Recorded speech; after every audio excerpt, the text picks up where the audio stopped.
You meet someone. They tell you their name. You smile, nod, and within 10 seconds, you forget it.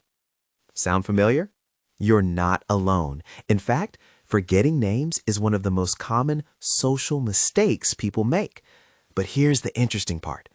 It's not because you have a bad memory. It's because of how your brain works. Let's break it down. 1. When you meet someone for the first time, your brain is overloaded. You're thinking, how do I look?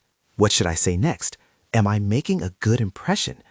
And somewhere in the middle of all that, their name gets lost. Your brain simply doesn't treat it as important enough to store. Not because it's not important, but because you weren't fully present. 2.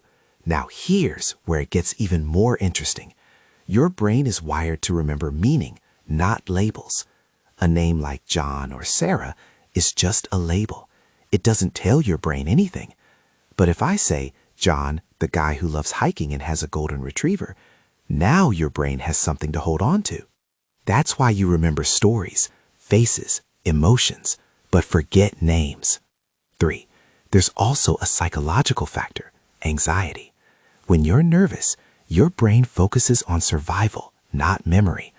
So instead of remembering details, it focuses on, don't mess this up. And then later, you realize you don't even remember their name. But here's the twist. Forgetting names doesn't always mean you're careless. Sometimes it means your brain is prioritizing connection over information. You were focused on the conversation, the vibe, the moment. Still, names matter because to the other person, their name is part of their identity, and remembering it shows respect. So next time you meet someone, try something simple. Repeat their name once. Nice to meet you, Sarah. Or connect it to something. Sarah, like my cousin. Because remembering a name isn't about having a better memory. It's about paying attention. And maybe the real reason we forget names isn't that we don't care. It's that our mind is somewhere else.